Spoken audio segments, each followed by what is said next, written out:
युवा campus GS में आपका स्वागत है। मेरा नाम रिंकू भारती। मैं आपको इसमें जीएस पढ़ा रहा हूँ। जीएस का एक पार्ट जिसमें पॉलिटी या संविधान जिसे तुम कह सकते हो। मैंने पहले भी इसके लिए वीडियो ला चुका हूँ पॉलिटी पे।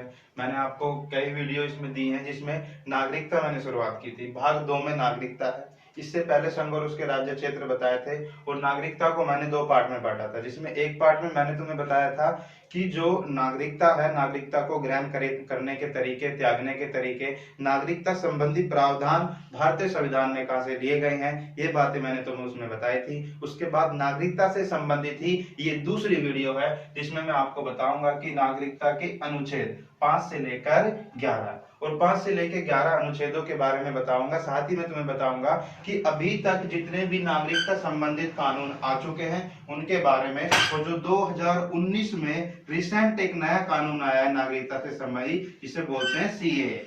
ठीक, तो सीएए के बारे में बताऊंगा। साथ ही तुम देखोगे एनआरआई क्या होते हैं। मैंने बताया था एनआरआई, ओसीआई या फिर पीआईओ, इनके बारे में भी हम तुमसे बात करेंगे। जैसे मैं शुरुआत करता हूं 5 से लेके 11 तक। पहले तो क्वेश्चन यही आता है नागरिकता से संबंधित कि मतलब नागरिकता का प्रावधान किन किन अनुच्छेदों में किया गया है। तो तुम्हें बताना है कि 5 से लेकर 11 तक अनुच्छेद में नागरिकता संबंधित प्रावधानों की बात की गई है। जहां तक मैं बात करता हूं अनुच्छेद 5 की, तो मैंने बताया था कि 2 ही होता है अनुच्छेद में, या तो ग्रहण करने के तरीके या फिर त्यागने के तरीके। तो इसमें देखोगे अनुच्छेद 5 में जन्म के आधार पर नागरिकता, जन्म के आधार पर नागरिकता ग्रहण करने के तरीके बताए गए हैं 5 में। मैंने तुम्हें बताया था कि नागरिकता ग्रहण करने के 5 तरीके होते हैं। उन 5 तरीकों में सबसे पहला जो तरीका है वो जन्म के आधार पर, यानी 26 जनवरी 1950 के बाद जो भी भारत में जन्म लेगा वो भारत का नागरिक होगा। ये बताया गया है अनुच्छेद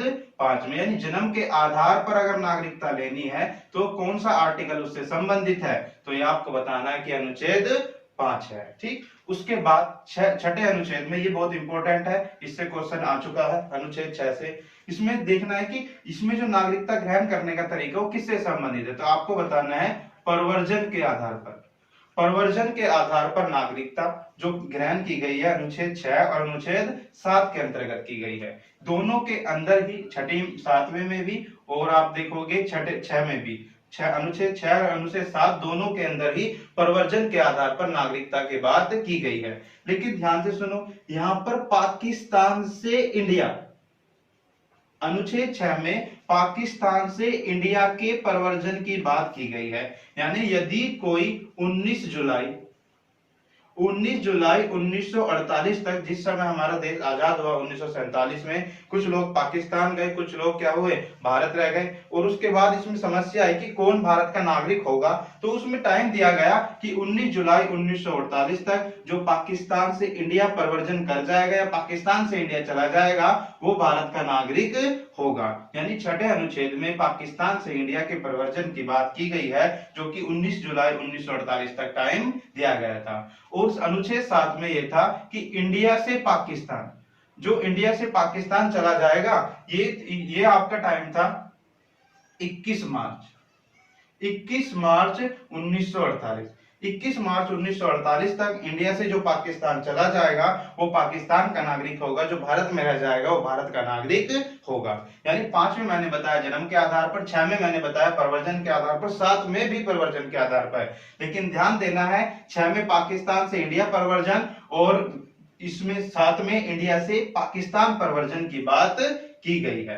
बात करते हैं अनुच्छेद 8 की, तो 8 में बताया गया है पंजीकरण के आधार पर नागरिकता।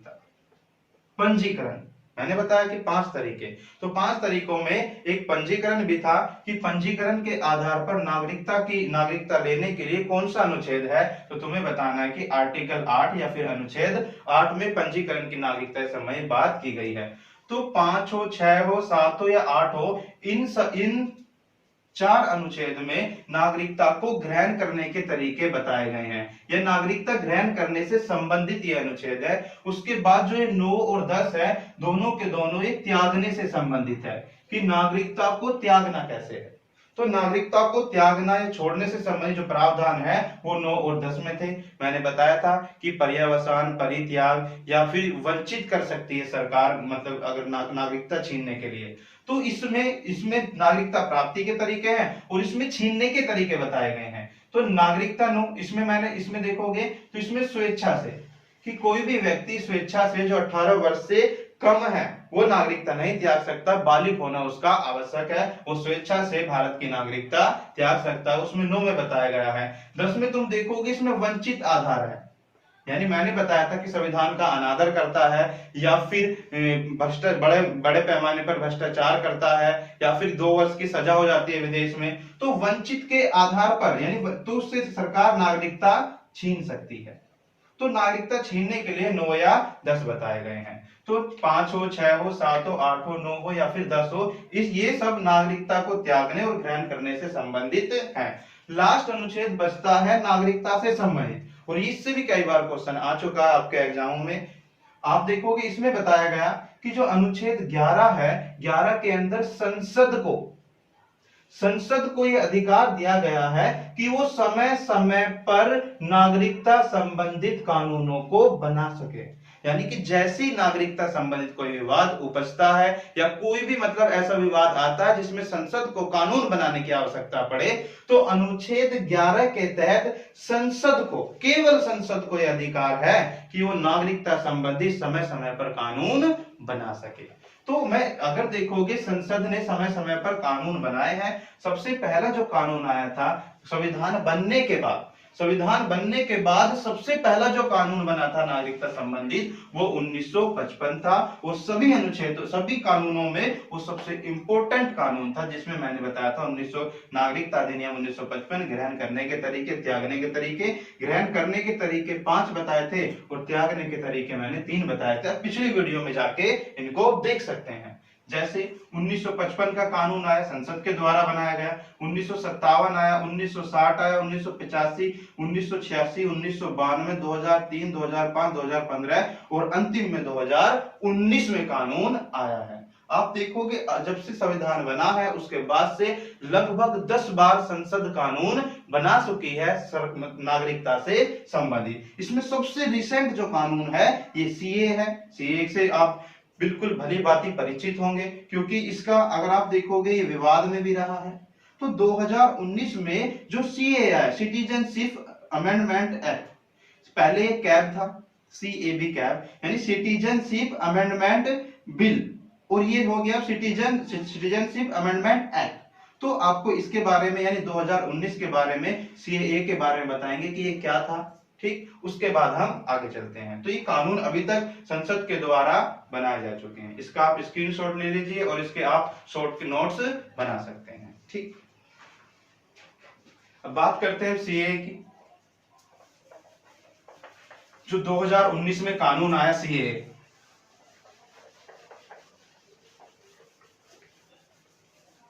ठीक है, एक एक अनुच्छेद आपको याद होना चाहिए। याद होंगे तभी आप पढ़ पाओगे अच्छे से, आगे अच्छे से समझ में आएगा। फिर अगर बात करें सीएए कानून की, सीएए यानी इसे कह सकते हैं हम सिटीजनशिप अमेंडमेंट एक्ट 2019। ठीक, अगर एक्ट की बात करें, अब देखो इसे सीएबी भी कहते हैं।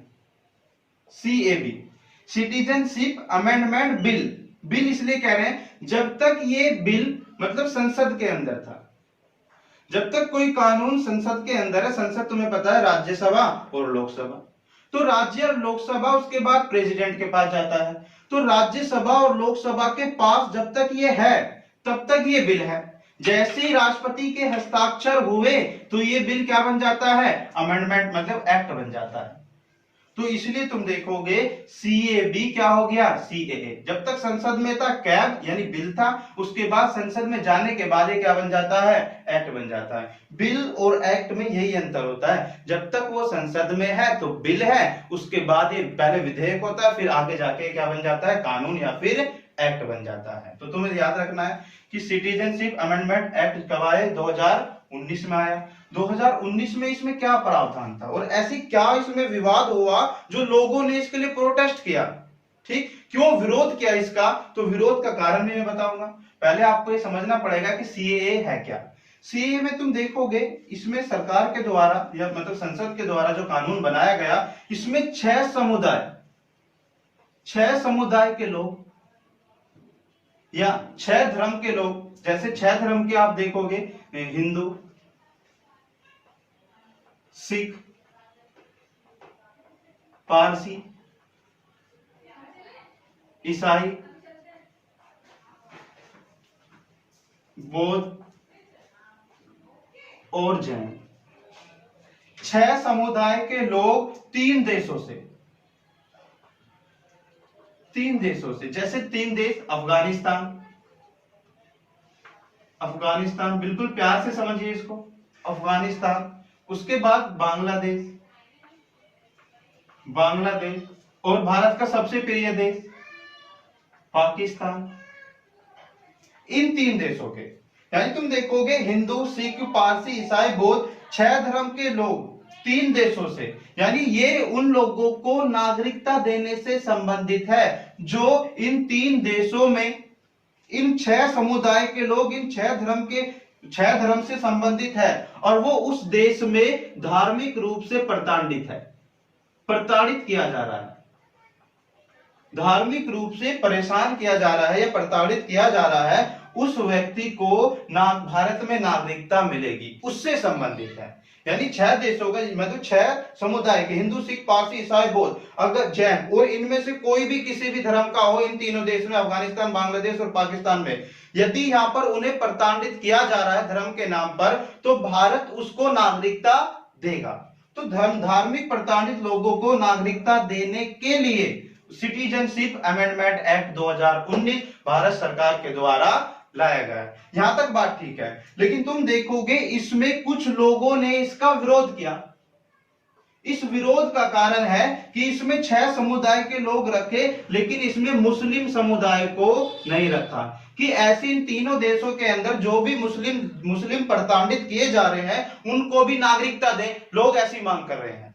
ठीक, क्या सही है क्या गलत है इसका फैसला मैं नहीं कर रहा, मैंने तुम्हें ये बता दिया कि इसमें मुस्लिम, यानी उन्होंने आधार बताया कि धार्मिक आधार पर ये कानून एक तरीके से गलत है, ये मतलब धार्मिक स्वतंत्रता का उल्लंघन करता है, क्योंकि इसमें मुस्लिमों को, जो इन देशों में मुस्लिम प्रताड़ित है उन लोगों को क्या किया गया, मुस्लिमों को नागरिकता नहीं दी गई, ना देने की बात की गई, तो इसलिए लोगों ने इसका क्या किया, विरोध किया। लेकिन जहां तक मेरी राय है कि ये ठीक है या गलत है, तो देखोगे इसमें भारत में रहने वाले जो मुस्लिम हैं उनको इस बिल से कोई नुकसान नहीं होने वाला है। ठीक, जब भारत में रहने वाले मुस्लिमों का इसमें कोई नुकसान नहीं होने वाला है, तो इससे विरोध करने से क्या होगा, तो समझना चाहिए आपको तार्किक रूप से इसको समझो। मैं ये नहीं कहता कि इसका विरोध नहीं करना चाहिए, लेकिन इसे तार्किक रूप से समझ के तभी आप इसका विरोध करो। भारत में रहने वाले मुस्लिमों का इससे कोई लेना देना नहीं है, इससे उनको नागरिकता पर कोई प्रभाव नहीं पड़ेगा। ये केवल उन मुस्लिमों के लिए जो अफगानिस्तान, बांग्लादेश, पाकिस्तान में रहते हैं, और ये देश तुम देखोगे मुस्लिम बहुसंख्यक देश है, और जब मुस्लिम बहुसंख्यक देश होगा तो उसमें मुस्लिम कैसे प्रताड़ित होगा, ये समझने वाली बात है। तो ये केवल जो अल्पसंख्यक लोग थे अफगानिस्तान, बांग्लादेश, पाकिस्तान में, वो अल्पसंख्यक लोग ये हैं, हिंदू, सिख, पारसी, ईसाई, बौद्ध और जैन। ठीक, तो इन लोगों को यदि वो भारत में नागरिकता लेना चाहते तो नागरिकता ले सकते, ये पहले भी ले सकते थे, लेकिन इन्हें 11 वर्ष तक भारत में क्या करना पड़ेगा, रहना पड़ेगा। तो सरकार ने कहा कि 11 वर्ष तक यहाँ पर इस भारत में रहना पड़ता था, उसके बाद इन्हें भारत की नागरिकता मिलती थी। लेकिन इस बिल के तहत इन्होंने क्या किया है, जो 6 वर्ष तक भारत में लगातार रहता है तो उसे नागरिकता दी जा सकती है। यानी कहने का मतलब है 31 दिसंबर 2014 से पहले, 31 दिसंबर तक, यानी 2015 से पहले अगर कोई भी इन समुदाय का लोग भारत में रह रहे हैं तो वो भारत की नागरिकता ले सकते हैं सीएए के माध्यम से। तो सीएए एक संक्षिप्त मैंने आपको बताया इसके बारे में, जैसे सिटीजनशिप अमेंडमेंट एक्ट 2019 का फुल है।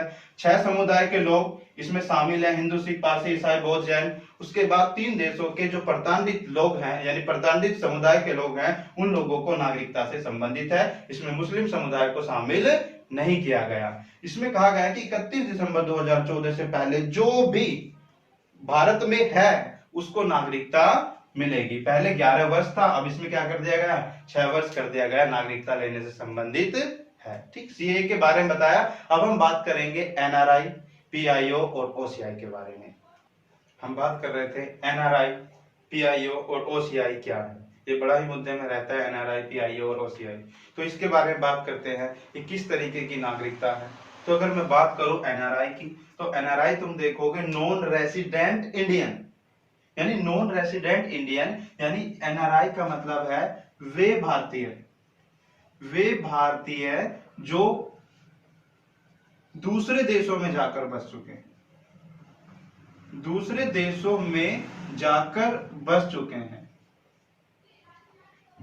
हैं, उन लोगों को क्या कहते हैं, एनआरआई कहते हैं। जैसे तुम देखोगे इसके सबसे बेस्ट एग्जांपल कनाडा के अंदर मतलब भारतीय जो बस चुके हैं उनको एनआरआई कहते हैं। ब्रिटेन के अंदर ना जाने कितने देश है, मैं एग्जांपल बताऊं, ब्रिटेन हुआ, कनाडा हुआ या फिर यूएसए हुआ। तो वो भारतीय जो दूसरे देशों में जाकर बस चुके हैं उनको एनआरआई कहते हैं, नॉन रेसिडेंट इंडियन कहते हैं। वो पहले भारतीय थे, अब जाके वो दूसरे देशों में बस गए, उनको एनआरआई कहते हैं। बात करता हूं तो उसमें कनाडा, ब्रिटेन, यूएसए ऐसे ऐसे देशों में जाकर वो बसे हैं। बात करें अगर पीआईओ की, person of Indian origin, person of Indian origin से संबंधित क्या है ये, तो इसमें तुम देखोगे यदि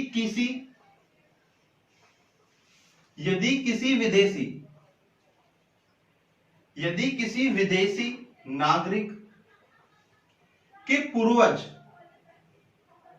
यदि किसी विदेशी नागरिक के पूर्वज मतलब कि दादा दादी, नाना नानी, ठीक, परदादा परनानी, वो भारत से संबंधित हैं। यानी हमारा संविधान बना 26 जनवरी 1950 में लागू हो गया है। तो 26 जनवरी 1950 में जब ये लागू हुआ तो उसके बाद यदि किसी विदेशी नागरिक के पूर्वज, दादा नानी, पोता, परदादा परदादी, अगर कोई भी भारत से संबंधित है तो वो भी भारत का नागरिक हो सकता है। ठीक, हो सकता है तो नागरिकता ले सकता है, लेकिन उस नागरिक को पीआईओ के अंतर्गत रखते हैं, पर्सन ऑफ इंडियन ओरिजिन के अंतर्गत रखते हैं, यानी पीआईओ कार्ड धारक होता है वो। तो वो जिसके पूर्वज भारत से संबंधित हो वो पीआईओ के अंतर्गत आता है या पीआईओ कार्ड धारक के अंतर्गत आता है। अब तुम देखोगे इस पीआईओ की जो शुरुआत की गई थी, इसकी जो शुरुआत की गई थी 2000 में। यानी 2000 में क्या हुआ था कि 2000 में इसे लाने की बात हुई थी। जो तुम देखोगे एमएल सिंघवी समिति, एलएम सिंघवी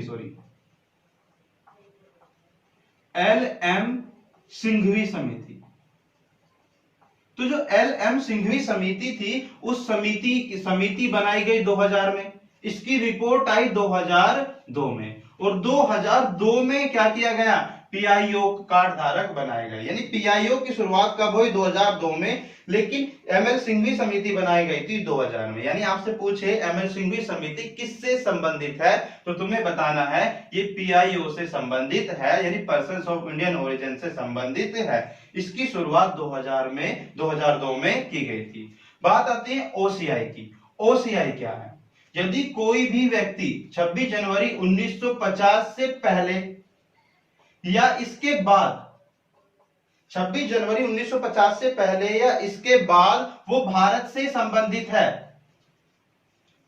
संबंधित है और विदेश में जाके बस गया, तो वो ओसीआई के अंतर्गत आता है, ओवरसीज सिटीजनशिप इंडिया।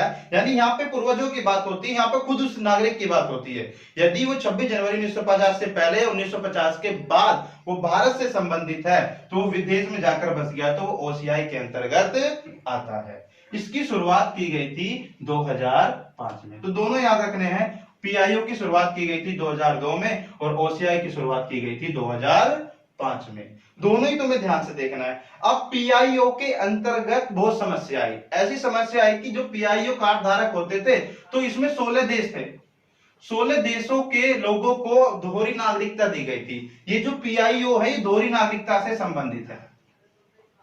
दोहरी नागरिकता भारत में तुम्हें पता है एक मतलब एकल नागरिकता है, यानी जैसे अमेरिका में दोहरी नागरिकता है। दोहरी नागरिकता का मतलब वहां के राज्य की नागरिकता अलग है और उस देश की नागरिकता क्या है, अलग है। लेकिन यहाँ पर तुम देखोगे एक देश के भारत की नागरिकता तो एक एकल ही नागरिकता है, लेकिन यहाँ पर क्या है, दो देशों की नागरिकता। मान ली जाए कोई कनाडा में रहता है और वो पीआईओ के अंतर्गत आता है, तो कनाडा का भी नागरिक है और तुम देखोगे वो भारत का भी क्या होगा, नागरिक, यानी उसके पास दो नागरिकता है।